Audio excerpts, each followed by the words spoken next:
I'm Soraya. And this is the story of how my husband thought he could outsmart me. It started with whispers in the dark, bank transactions I never made, and a name, Elia Moreau, that I had never heard before.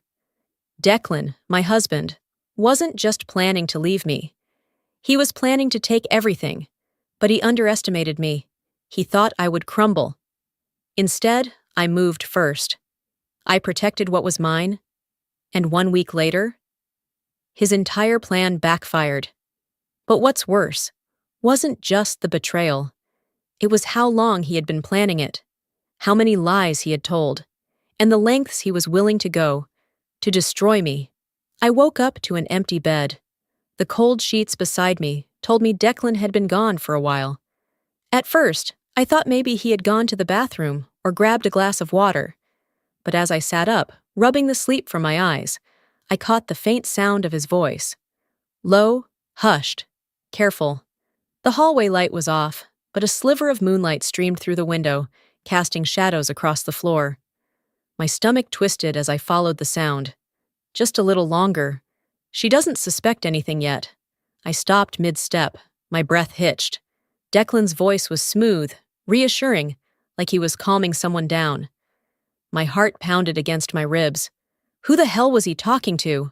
I stood there, straining to hear more, but the words that followed were muffled. His tone dropped, barely above a whisper. My fingers curled into fists. This wasn't some late-night work call. Declan never whispered on work calls. Hell, he never even cared if I overheard his conversations before. My mind raced through possibilities, each one worse than the last. After a few seconds, I heard his footsteps approaching. I barely had time to dart back to the bedroom before he rounded the corner. My pulse hammered as I slid under the covers, feigning sleep. A moment later, I felt the bed dip. His weight shifted beside me, but I kept my breathing steady. A few minutes passed, and then he exhaled slowly, relaxed, like nothing had happened. I turned over, blinking up at him. "Where were you?" My voice came out soft, groggy, like I had just woken up. "Bathroom," he muttered without hesitation. "A lie? And the phone call?" Declan barely flinched. "Just a client. Had to smooth out some details for a case." I stared at him, watching for any sign of hesitation. He met my gaze, unreadable as always. Maybe I was overthinking. Maybe it really was work. But that whisper, that sentence, she doesn't suspect anything yet. I swallowed the lump in my throat and forced myself to roll over. My mind was screaming at me, but I ignored it. Not tonight. Not yet. The next morning, I woke up before Declan. He was still fast asleep, his arm draped across the pillow, where my head should have been. I slipped out of bed, grabbed my phone, and padded barefoot to the kitchen. I didn't usually check our bank accounts. Declan handled most of the finances, and I had never given it much thought. But something felt off. I scrolled through the transactions. My stomach tightened. $500, $1,200, $750, $2,000, a dozen withdrawals over the past 3 months, all relatively small but frequent enough to raise a red flag. Declan and I shared expenses, mortgage, utilities, groceries, but we also had separate accounts for personal spending. These transactions weren't for bills, weren't for investments, and definitely weren't for anything we had discussed. I took a shaky breath, my hands tightening around my phone. Behind me, I heard footsteps. I quickly locked my screen and turned to see Declan leaning against the doorway, rubbing his neck. "Morning," he mumbled, voice thick with sleep. "What's for breakfast?" I set my phone down. "I was about to ask you the same thing." He smirked, stepping forward to pour himself coffee. "Guess it's your turn then." I watched him take a sip, his free hand resting on the counter. "I checked our bank account this morning."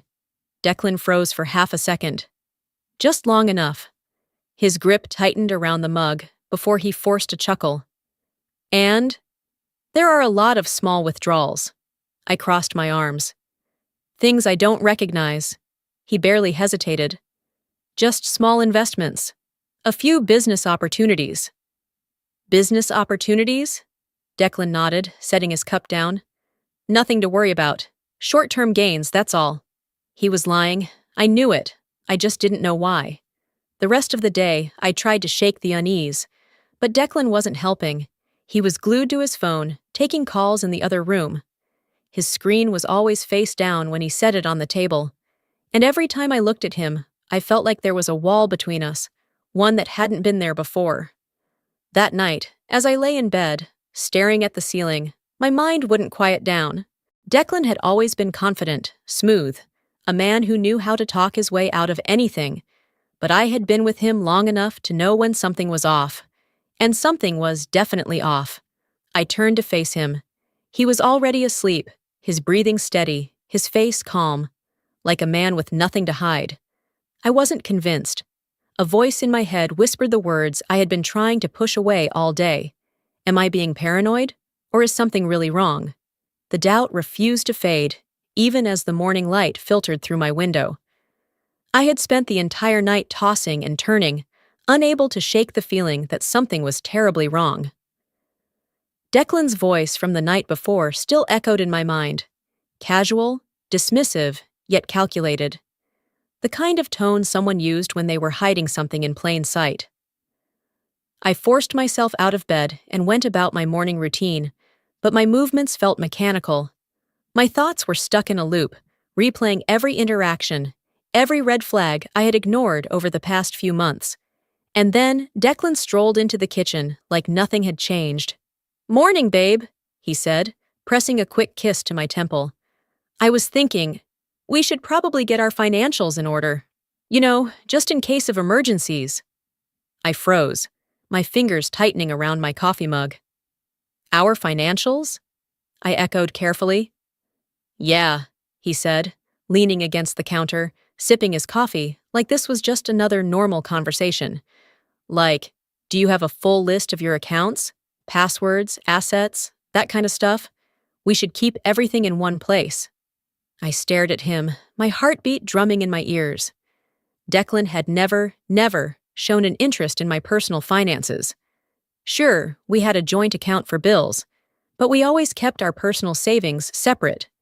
It was just the way we had always done things. I swallowed, forcing a neutral expression. I guess I could put something together. His lips curved into a small smile, but his eyes flickered, just for a second. He nodded like it was no big deal, before changing the subject entirely. But my mind was already racing. This wasn't about us. This wasn't about just in case of emergencies. Declan was preparing for something, and whatever it was, he didn't want me to see it coming. That evening, Declan was uncharacteristically relaxed. He laughed at the TV, scrolled through his phone like nothing was wrong, and even suggested ordering takeout. He was playing the role of a doting husband perfectly. And that's what made my skin crawl. Something had shifted in him, the way he walked, the way he spoke. It was all too easy, too well rehearsed. Then it happened. Declan got up to take a shower, leaving his phone on the coffee table. He never left his phone unattended. Ever. I stared at it, my pulse quickening. The screen was face down, just like it had been for weeks. But then, as if the universe was throwing me a lifeline, a notification lit up the screen. A text message from a name I didn't recognize. Ilya Moreau. I didn't have time to think. I reached for the phone, my hands shaking as I tilted the screen just enough to read the message preview. Just make sure she stays in the dark. Almost there. My breath hitched. My chest tightened so fast it hurt. The room suddenly felt smaller, like the walls were closing in on me. Who the hell was Ilya Moreau? And what did they mean by almost there? My fingers hovered over the screen for half a second, just long enough for the wildest thoughts to flash through my mind. Was this another woman? Was Declan planning to leave me? Was he hiding money? I heard the water shut off. Panic shot through me as I placed the phone back exactly where it had been and sank into the couch, gripping my knees to keep my hands from shaking. A minute later, Declan strolled back into the room, towel drying his hair. I forced myself to look at him. He was so calm, so at ease, completely unaware that I had just seen something I wasn't supposed to. "Did you decide on dinner?" he asked, ruffling his hair. I swallowed hard. "Not yet." He grabbed his phone without a second glance, unlocking it effortlessly. No hesitation, like there wasn't a damn thing to worry about. But I knew better now. I spent the rest of the night trying to rationalize what I had seen. Maybe it wasn't what I thought. Maybe Ilya was a colleague, a business partner. Maybe keeping me in the dark was about something completely different, something innocent. But deep down, I knew better. The pieces were clicking together, one by one. The secrecy, the money disappearing, the call in the middle of the night, the way he was suddenly so interested in my finances. I should have confronted him right then and there. But if I was right, if Declan was really hiding something this big, then I needed proof. Real proof. So instead, I kept my mouth shut. I let him kiss me goodnight, let him slip under the covers like nothing was wrong. And then I lay there, gripping my phone, whispering into the dark, "Who the hell is Ilya Moreau?" The next morning, the question still haunted me, gnawing at my every thought. I moved through my morning routine like a ghost, going through the motions, but my mind was locked onto one thing: Ilya Moreau. The name lingered in my brain like an unsolved puzzle, a piece that didn't fit but refused to be ignored. Declan sat across from me at breakfast, scrolling through his phone, perfectly at ease. I wondered if he had any idea I had seen that message. If he did, he was a damn good actor. But then, as if sensing my suspicion, he looked up and smiled. "Hey babe, can you sign something real quick?" I nearly choked on my coffee. "Sign what?" I asked, keeping my voice light. "Just some financial updates for tax purposes," he said, sliding a document across the table. His tone was casual, but his fingers drummed against the table in an uneven rhythm. A tell. I picked up the papers, my stomach tightening as I skimmed through the first page. Legal jargon filled the document, but one thing became painfully clear. This wasn't about taxes. I flipped to the last page. Property transfer agreement. My pulse pounded in my ears. My assets, my savings, even the condo. Everything would be moved into his name. I forced myself to look up. Declan was watching me, a careful smile plastered on his face. "Declan," I said, my voice too controlled. "What is this?" His smile didn't falter. "It's just a precaution, babe. A legal convenience. Nothing changes between us." I stared at him, my grip tightening around the paper. "Nothing changes? You're asking me to sign over everything to you." "Not everything," he said smoothly, as if that made it better. "Just consolidating things for protection. You know, in case something happens." My hands trembled slightly. Not from fear, from rage. This wasn't paranoia anymore. This wasn't me reading into things. This was planned. And he had the audacity to sit across from me and act like it was nothing. I placed the document back on the table, slow and deliberate. Then I met his gaze. "I'm not signing this." His smile twitched. His jaw clenched for a fraction of a second, before he let out a short laugh. "Soraya, don't be dramatic. It's just paperwork." I held my ground. "Then why are you so eager for me to sign without reading it?" His expression hardened. "You really don't want to do this, Soraya." He leaned in slightly, his voice low and controlled. But there was something underneath it, a warning, a threat. I met his gaze, unflinching. "Is that a threat?" Declan didn't answer right away. Instead, he leaned back in his chair, arms crossed, his expression morphing into something dangerously unreadable. The smirk he had worn moments ago faded, replaced with an unsettling calm. "I just think you're making this harder than it needs to be," he said, his voice too smooth, too measured. I swallowed my anger, keeping my expression neutral. He still thought he was in control, that I was just another move on his carefully planned out chessboard. I let the silence stretch, watching him. The way his fingers tapped idly against the table. the slight twitch in his jaw when I didn't respond. He was waiting for me to react, to get emotional, to panic, to break. I wouldn't give him the satisfaction. So I smiled, just enough to make him shift uncomfortably. "You know what, Declan?" I said lightly, standing up and gathering the papers. "You're right, I do need to think about this." His eyes narrowed slightly. He wasn't expecting that. But I had already turned away, walking to the kitchen and placing the documents neatly on the counter. I wasn't going to argue. Not now, not yet. Because now, I was the one in control. That night, Declan acted like nothing had happened. He moved through our home like we were still just another happy couple, making himself a drink, watching the news, scrolling through his phone like he didn't just try to con me into signing away everything I owned. But as I watched him, a realization settled in my chest like a weight. This had never been about saving our marriage. He wasn't trying to fix things. He was setting up his exit, and he wanted to take everything with him when he left. The next morning, I found him in the living room, sipping his coffee like he didn't have a single worry in the world. But when I sat across from him, he glanced up, immediately sensing that something had shifted. "We need to talk," he said, setting his cup down. I tilted my head. "Oh?" He exhaled, as if this was difficult for him, as if he was the one struggling. "I think we should separate." There it was. He said it like a man delivering a well-rehearsed speech, every word perfectly measured. "It's not working anymore," he continued, his tone even. "You have to see that." I stared at him, unmoving. He wasn't asking for a divorce. He was telling me it was happening. I let a beat pass, then another, before I finally spoke. "You've been planning this, haven't you?" A flicker of something crossed his face, gone before I could name it.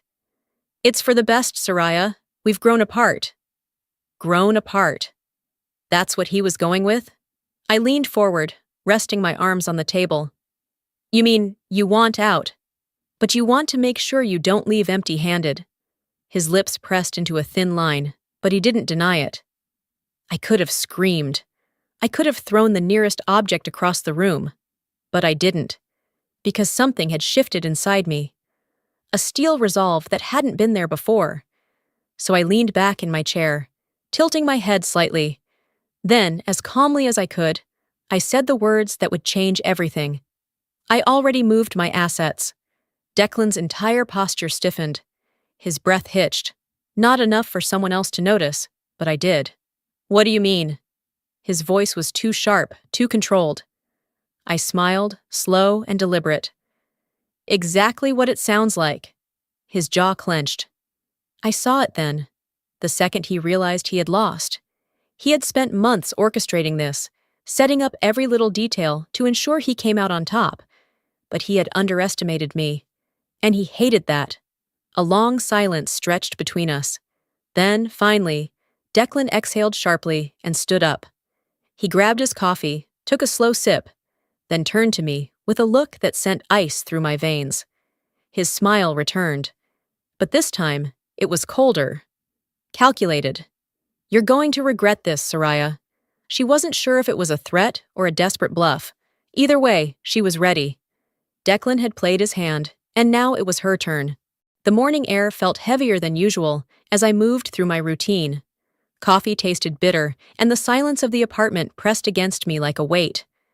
I told myself I wouldn't let his words from the night before get to me. But then came the knock at the door. Sharp, measured, official. I set my coffee down and took a breath before opening it. A man in a navy blazer stood on the other side, holding a thick envelope. "Soraya Keller? Yes." He extended the envelope, expression blank. "You've been served!" My fingers tightened around the documents as I watched him walk away. The weight of the envelope felt heavier than it should have been. I didn't have to open it to know what it was. Still, I forced myself to sit at the kitchen table, exhaling sharply before sliding my nail under the flap and pulling out the papers. Petition for dissolution of marriage. I skimmed down the page, eyes landing on the financial demands. Declan wasn't just leaving. He wanted half of everything, the condo, the car, 50% of our shared assets, And, because he had the audacity, spousal support. I let out a bitter laugh, shaking my head. Of course, he thought he could take everything. He had been planning this for months, probably longer. The man I married was cold. But this was calculated. The smell of polished wood and freshly printed documents filled the air as I sat across from my attorney. She flipped through the papers, barely suppressing a smirk as she reached the financial breakdown. "Well," she said, tapping her nails against the desk, "he's got nothing." I raised a brow. "Just like that?" She glanced up, amused. "Just like that. You moved everything into a trust before he filed. That means legally he has no access. He can fight for spousal support, but considering your income history compared to his, it's not happening." I let out a slow breath, my shoulders finally releasing the tension I had been holding onto since that knock on my door. For the first time in weeks, I felt truly in control. Declan had spent all this time thinking he was the one orchestrating the game. He had underestimated me. That evening, I had just finished pouring myself a glass of wine when the front door slammed open. I didn't even flinch. Declan stood there, fury rolling off him in waves. His tie was loosened, and his jaw was clenched so tight, I swore I heard his teeth grind. "You think you're so smart, don't you?" His voice was sharp, venomous. I took a slow sip of my wine, savoring the way his anger twisted around him like a storm. "I think I'm finally protecting myself." His hands curled into fists at his sides. "You planned this." I set my glass down, tilting my head. "So did you." Silence stretched between us, thick with unspoken accusations. Then, finally, he exhaled sharply, his eyes darkening as he muttered, "This isn't over." I exhaled slowly. I had won the first battle, but the war had just begun. For the first time in weeks, I felt a small sense of relief, knowing that Declan had lost his financial grip on me. But I should have known better than to think he would walk away quietly. The first sign of trouble came at work. It started with looks. Not the usual passing glances, but lingering stares. Whispers that cut off the second I entered the room. By mid-morning, my assistant, Rachel, hesitated before stepping into my office. "Hey, I think you should know something." I glanced up from my laptop, already exhausted. "What is it?" She shifted uncomfortably. "There's a rumor going around. I wasn't going to say anything, but—" She trailed off, wringing her hands. "Just tell me." Rachel hesitated, then sighed. "People are saying you took money from your joint accounts, that you were—" She swallowed hard, "laundering funds." I stared at her. The words landed like a slap. "What?" "I don't believe it," she added quickly. "But Declan, he's been talking to people, lawyers, mutual friends. The story's spreading." My stomach twisted, fury rising in my chest like wildfire. Declan wasn't just trying to take my money. He was trying to ruin me. By the time I got to my lawyer's office, I was barely holding it together. "This needs to stop. Now!" I slammed the stack of printed screenshots onto the desk, my hands shaking with rage. My lawyer, Patricia, glanced at them and let out a dry chuckle. "Well, he's certainly desperate." "He's slandering me." "Yes, but we can use that." She leaned back in her chair, tapping her pen against her desk. "If he's running around making false claims, he's opening himself up to defamation charges. We send a cease and desist first. If he ignores it, we escalate." I clenched my jaw. "I don't want this to drag out in court. I just want him to stop." Patricia sighed. "He's trying to bait you, Soraya. He wants you to react emotionally." She's right. I turned to see Beatrice, standing by the door with a knowing look. "You can't let him dictate your next move," she said, stepping forward. "You react too fast, and he wins." I swallowed my anger, nodding stiffly. But inside, I was seething. Declan wanted a fight. He was about to get one. I found him at La Rue, one of the city's most exclusive restaurants, laughing over drinks with two colleagues. The sight of him sitting there, completely unfazed, like he hadn't spent the past few days dragging my name through the mud, made my blood boil. I didn't cause a scene. I didn't scream. I didn't need to. I simply walked up to the table, leaned down, and whispered, "You have no idea what you've just started." Declan's smirk faltered for a split second before he masked it with an easy grin. He wiped his mouth with a napkin, eyes gleaming with challenge. "Let's see what you've got, then." I had given him one last warning. Now I was done playing fair. Declan had spent weeks trying to manipulate, intimidate, and control me. He had underestimated me at every turn. Now, after failing to take my money, after smearing my name, he was taking one final shot. A desperate man is a dangerous one.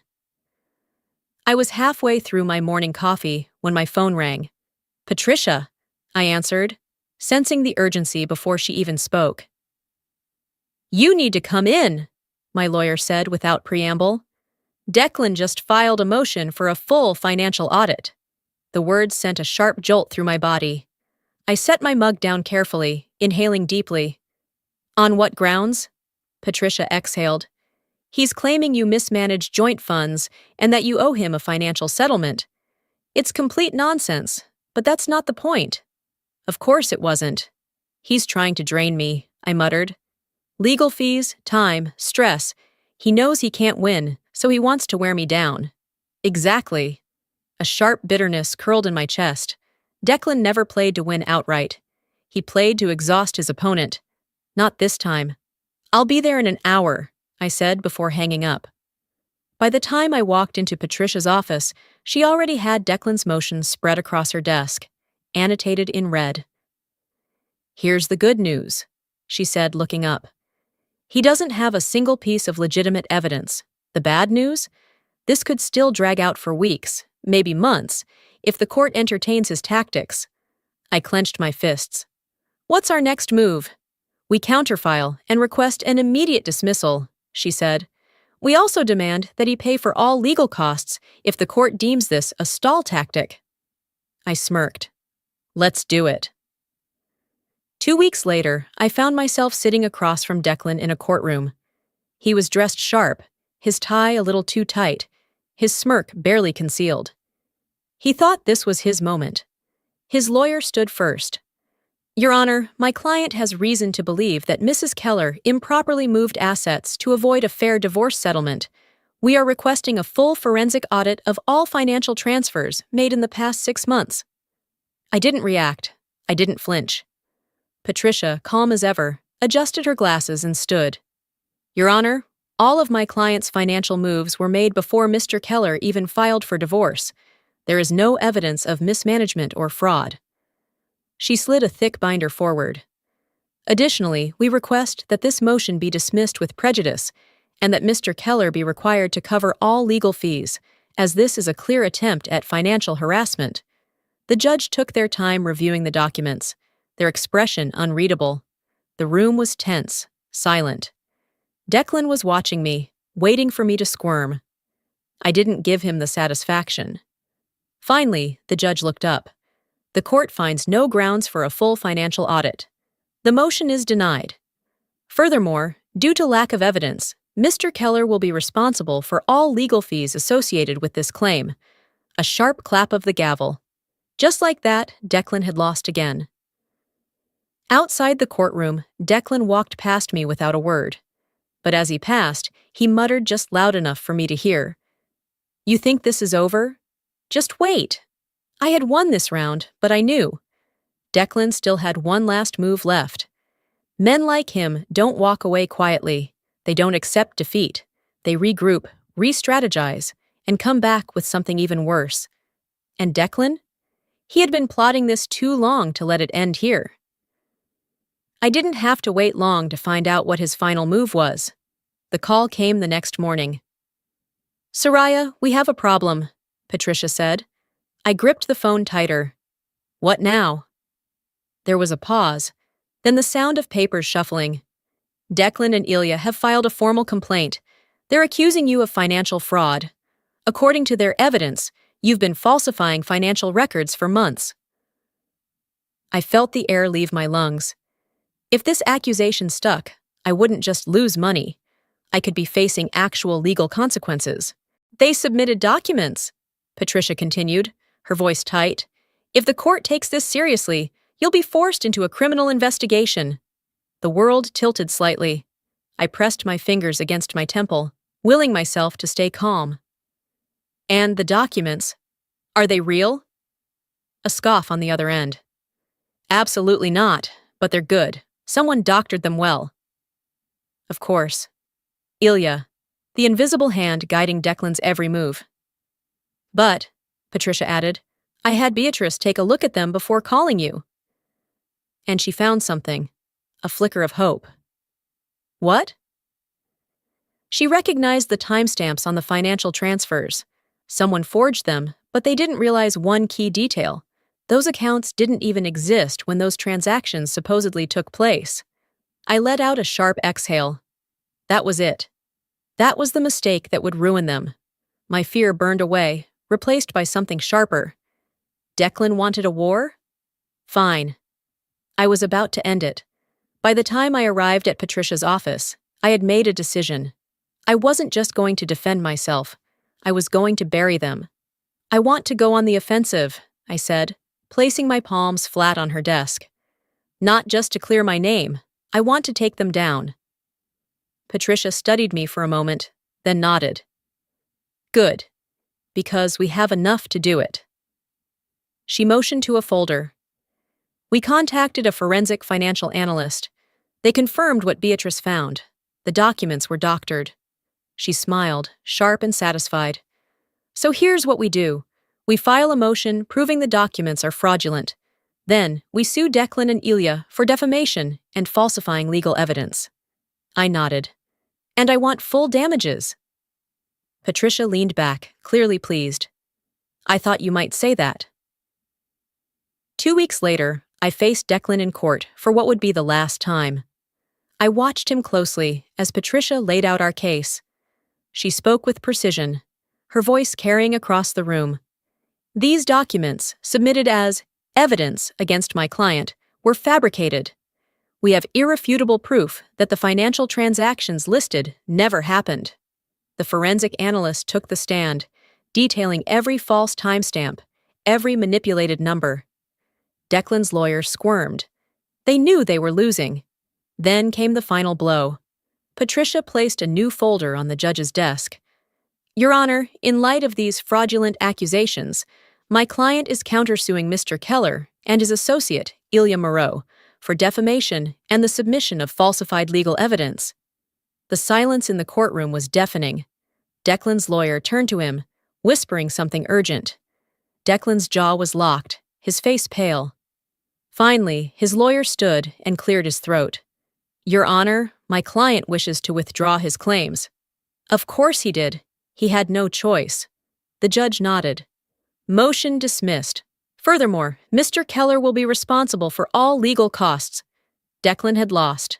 Completely.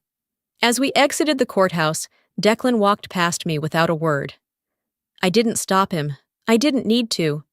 I let him take a few steps before I whispered, just loud enough for him to hear. We're done here. For the first time in months, I felt something I had almost forgotten.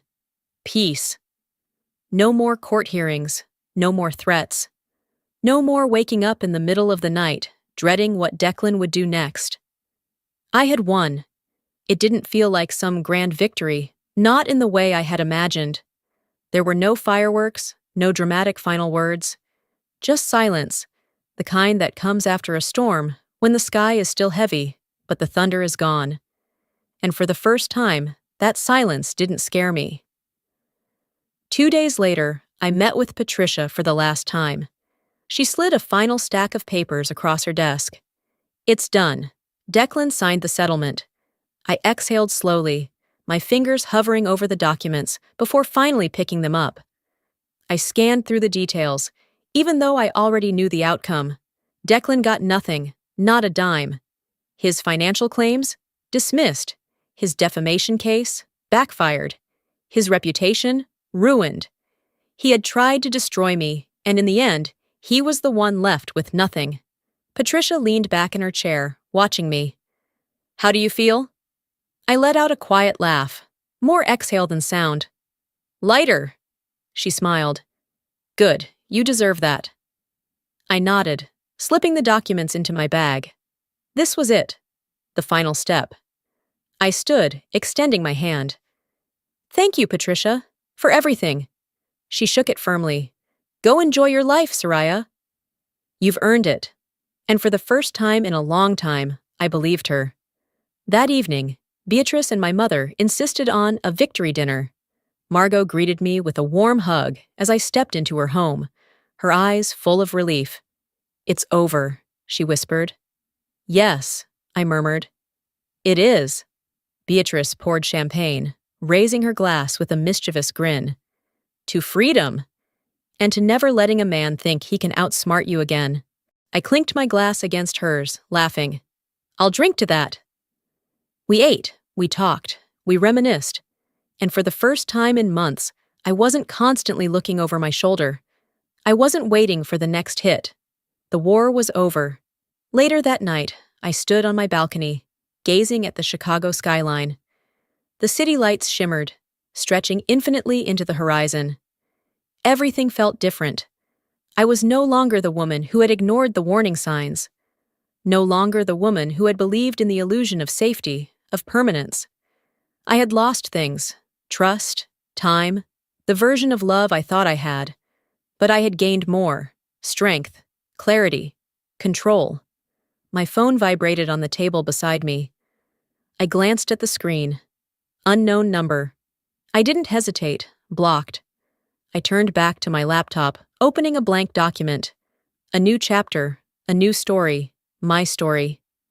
As I closed my laptop, I whispered, "This is my story now." Before we wrap up, let me leave you with something to think about. Life has a way of testing us in the moments we least expect. Sometimes the people we trust the most are the ones who betray us the deepest. But here's what I've learned. Strength isn't about avoiding betrayal, it's about how you rise after it.